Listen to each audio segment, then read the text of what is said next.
C'est vraiment comme un animal, Margaret. C'était ce plaisir-là d'être, je dirais pour moi, actrice. C'est vraiment certainement le rôle le plus excitant que j'ai eu à incarner parce que la palette est tellement grande. En fait, elle est toujours sur un fil, Margaret.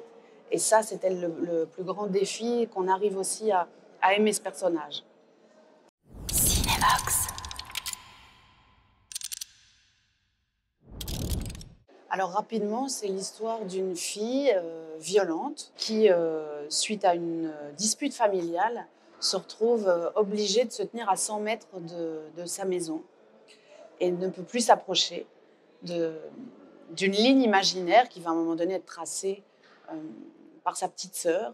Et le film, c'est cette tentative et cette envie de cette fille de toujours vouloir revenir à la ligne, de toujours rester en lien avec sa mère, de garder le contact avec sa maman. Le défi et le pari du film, c'était effectivement de parler, d'aller explorer un personnage violent féminin de 35 ans, qui n'est pas du coup une adolescente, qui n'est pas dans un milieu social qui pourrait favoriser une forme de violence. C'est tout le pari pendant l'écriture avec Ursula, c'était vraiment de ne pas expliquer d'où vient cette violence.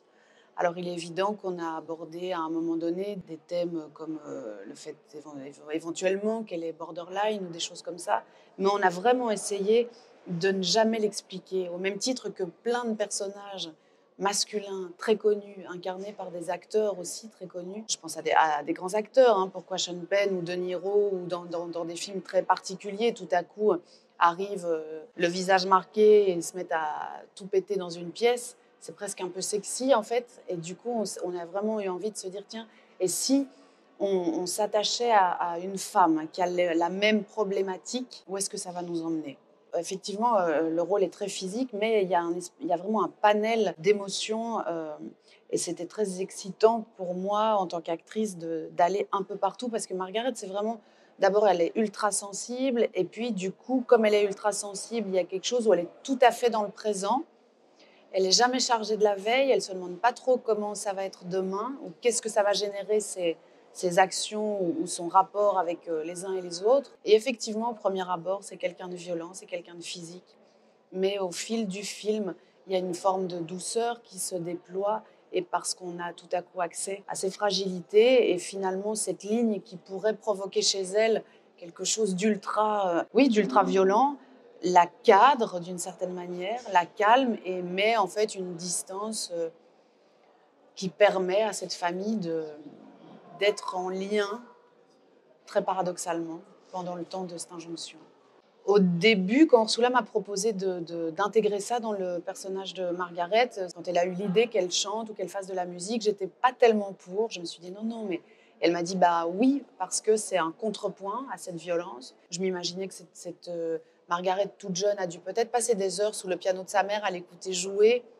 Et tout à coup, cette chose, elle est transmise comme un héritage positif et c'est le seul héritage positif. Et c'est effectivement ce qui le lie à sa mère, c'est cet amour de la musique. J'ai l'impression effectivement que la musique, c'est vraiment oui, c'est un refuge, c'est une tanière où elle arrive à exprimer des choses. Et d'ailleurs, il y a cette composition qui se construit de manière très souterraine pendant tout le film pour finalement livrer quand même un message à sa mère au travers d'une chanson et parler un peu d'elle. Et Margaret, c'est quelqu'un qui a peur des mots. Je crois que son rapport à la musique lui permet d'exprimer quelque chose. Donc c'est aussi ça, toutes ces couches et toutes ces strates, et de se dire effectivement, voilà, au premier abord, c'est violent, on est dans le climax dès la première scène, et puis au lieu de raconter une histoire qui commence par une rencontre, on raconte une histoire en commençant par une séparation. En fait, à chaque fois que je lis un personnage que je vais devoir incarner, ça passe toujours quand même par le même chemin, c'est-à-dire comment cette femme se comporte avec les uns, avec les autres, quel est son rapport à son corps, comment est-ce qu'elle respire, comment est-ce qu'elle regarde, quel est son débit de parole. Je dirais que le texte, il vient vraiment dans un second temps. Et une fois que je l'ai trouvé, il y a quelque chose qui se déploie évidemment sous le regard d'un réalisateur ou d'une réalisatrice. Donc voilà, elle m'a beaucoup nourrie, Ursula, en termes de film. Et puis après, il n'y avait pas vraiment de personnages comme ça. Donc c'était super aussi à créer, à chercher, à imaginer avec elle.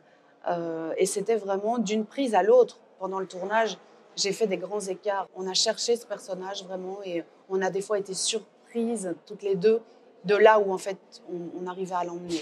Je crois que la boxe m'a aidée, la pratique de la boxe que j'ai pratiquée pendant quelques années comme sport dans cette chose à la fois en détente et à la fois très explosif la seconde d'après, sur le qui-vive. Et donc avec cette chose, en fait, elle est toujours sur un fil, Marguerite. Et ça, c'était le plus grand défi, qu'on arrive aussi à aimer ce personnage. Pour moi, ce que Ursula a réussi, les personnages et la façon dont elle a construit cette famille, dont elle a construit les relations, ça prend presque l'ampleur d'un Tchekhov des fois pour moi. On est vraiment sur de l'intime, et la force aussi, c'est que la douceur vient peu à peu et on est presque à l'inverse d'un récit classique. Cinébox.